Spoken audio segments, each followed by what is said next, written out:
I just want to do a little roundup of the trip that I've just done, or nearly done. We're just a couple of miles away or so from my home mooring. I want to learn a few things about my boat. The 12-volt system works absolutely great, absolutely fine, no problems at all with that. My biggest problem has been mains voltage power.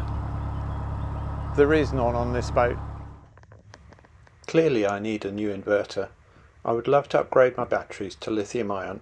However, I don't have the budget for that this year. They will work for now as they're in good condition. I've always wanted solar panels for when I go off grid, so I decided to buy a new inverter and solar panels with a controller to charge the batteries off grid.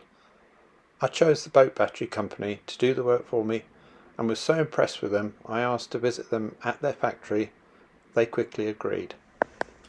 This is a new alternator fitted recently within the last 2 months onto Narrowboat Kate. Morning.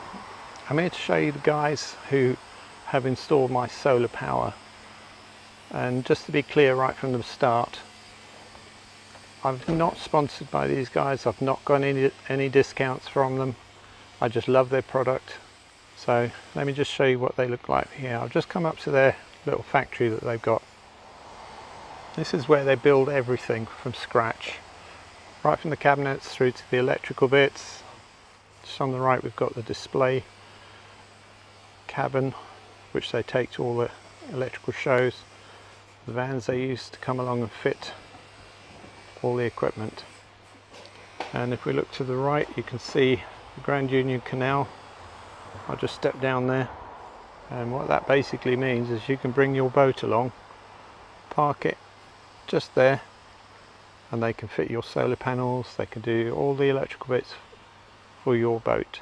I do love this little boat, obviously electrical powered. They bring it along to the shows. Little cute thing. I'm just going to walk into the factory now. You'll see some of the guys there working, just getting things ready for a big job they've got in the next couple of weeks. I'll just show you around. This area of their factory is where they do all the woodwork. They build cabinets to size, to scale, depending on what you want, and obviously what will fit in your boat. These are some of the panels that got fitted to my boat. I've got 3 of these on there, and so far performing superbly. On the table here you can see getting ready some of the battery boxes, something I hopefully will get fitted next year. And in here we've got the metalwork area. Quite a nice setup, and a machine here that bends bars to shape. Right, in this room I find this fascinating. This is actually a laser cutter, and they cut all the bespoke bits from plastic feet, spacers. As you can see from here, here's some of the work that they've produced. Superb quality work. And the offcuts, just to give you an idea of the detail of the work that goes into someone's boat.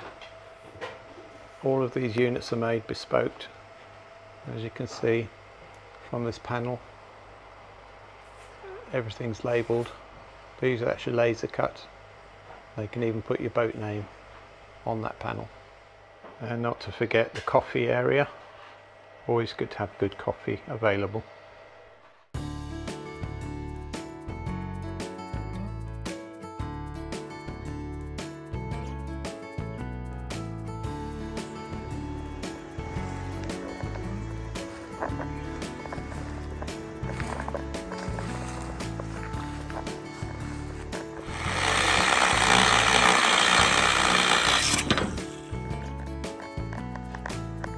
This is where the new one will be going. This is the old inverter that's just been taken out, and a charger unit.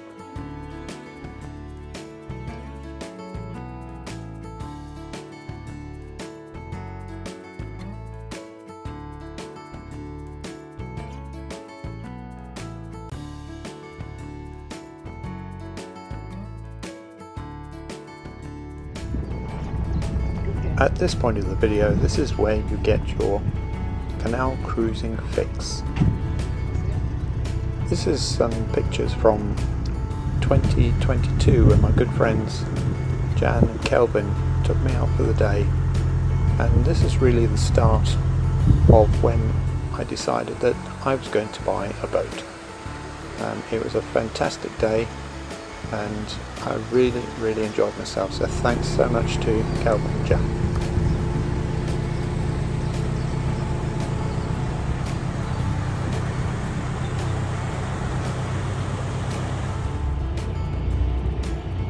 On our way to Braunston, we decided to turn around at this turning point, and I would like to actually apologise to Kelvin for showing this bit.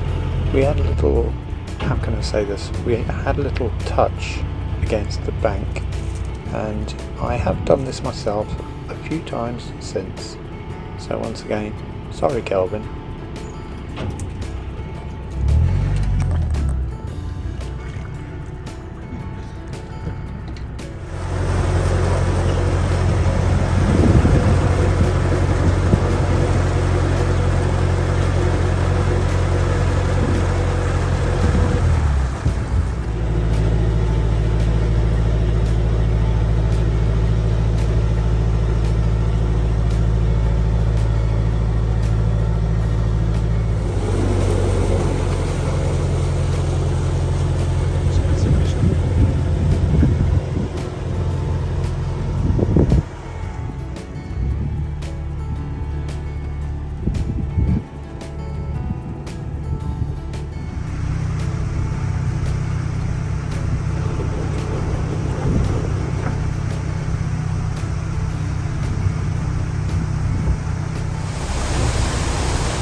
Hello and welcome back to Cooking on the Cut. Today I'm going to be making you a really quick recipe. It only takes about 15 minutes or so. Normally made with spaghetti, but today I'm going to actually be making it with linguine. It's going to be linguine carbonara. Let me show you the ingredients. We've got linguine, which is replacing the spaghetti. I've got some pancetta, some pecorino cheese, some Parmesan cheese, there's a couple of eggs, some unsalted butter, salt and pepper, and at the front here I've got some salt that's going to go in the water to cook the linguine, and a couple of bulbs of garlic. Right, first job to do is to put the water on to boil or to cook the linguine. I'm also going to then start with the pancetta. Need to fry that off in some butter along with the garlic bulbs, which I'm going to just slightly bruise, slightly crush so that it infuses the flavour of the garlic in with the bacon, or the pancetta. You can use bacon, you can use anything, any sort of bacon type product, lardons, pancetta, bacon, just use your favourite. Alright, I've put the water on to boil, I haven't put the salt in yet, so I'll do that now. Next I'm going to get the pancetta on the go. I'm going to put the butter in the pan, which I've already turned on. I've got about 25 grams or so of butter. Let that melt gently a little bit. Just a word about the cooking of the pasta. If you're using dry pasta, it will take a bit longer, so you need to put that on near the beginning. Going to put the pancetta in the pan now. I'd recommend about 100 grams or so. I'm actually using about 130 because that's what the pack comes in, and I like quite a lot of pancetta in mine. I need to put the garlic in there as well, so take a whole bulb of garlic and you put the knife on top, keeping your hand away from the sharp bit of course, and gently just bash it like that, just a little bit, not so that it disappears or breaks up too much. Put that in with the pancetta.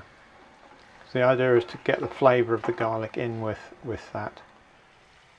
Right, while I've got the pancetta frying, I'm going to take the eggs out, break them into a bowl. Now, a word about the eggs. The eggs actually are going to be in this recipe, they're actually going to be raw. So if you don't like raw eggs, don't cook the recipe please. And also buy the freshest eggs you possibly can when you're going to use them. I'm just going to beat the eggs a little bit, just to break them up. Don't need to beat them too much, just enough to get it broken up and mixed. And then I'm going to grate the Parmesan and the Pecorino. Ideally you want it to be finely grated, unfortunately I've only got this thing. Right, so that's the eggs beaten. Just need to add some pepper to that. I'd say about half a teaspoon or so. Not going to add salt just yet. We'll do that at the end because we're going to do that to taste. Right, I think I'm going to put my pasta on to cook. And I've got about 200 grams or so of the linguine. I'm just going to drop that in. Now, as I said, that takes about 3 minutes. If you're using dry pasta, obviously that'll take longer, 10 to 15 minutes, depending on which one you use. Right, this pancetta is looking very nice. Just starting to crisp up. Alright, while the linguine is cooking, it's got another couple of minutes or so to go. I'm going to put most of the cheese, grated cheese, in with the egg. So at least 3/4 of it. So the rest is going to go on top of the dish once it's all dished up. Probably a little over 3/4. And we just stir that in. Right, that's the lardons, sorry not lardons, the pancetta is now cooked. Linguine is just about there, so I get my colander out. Right, so I've just added the egg and cheese mix. Ideally you want a pasta fork or some tongs just to lift it, a bit like that, so that the sauce mixes in nicely. The reason you don't have it on the heat is so that you don't scramble the eggs. That's the worst thing you can do when making a carbonara. Whereas here you can just see that it's nicely mixed in. There's like a creamy sauce in there, which is what you're looking for. Now if it looks a bit dry, you can add a little bit of the water, pasta water that you used. It's maybe a couple of tablespoons. Then you can mix it. What that does, it gives you a bit more sauce. I think that's just about right. Get myself a plate and I'll dish it up for you. And remember there's salt already in the bacon, so taste it first, which I've just done. It does need a little bit more salt, so I'm going to add a bit there. And I'm actually going to add a little bit more pepper as well. So salt and pepper is to taste, so let's dish some up.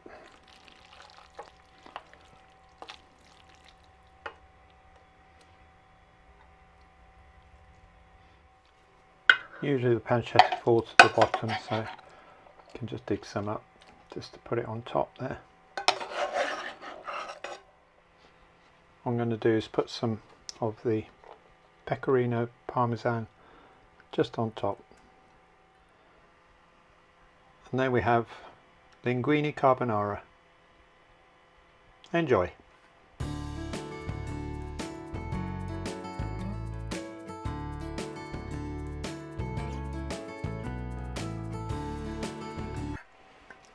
Right, time for a taste test. The That is just perfect. Silky, tasty, cheesy, superb. Join me on my journey by subscribing to Red One Afloat. Thank you and see you soon.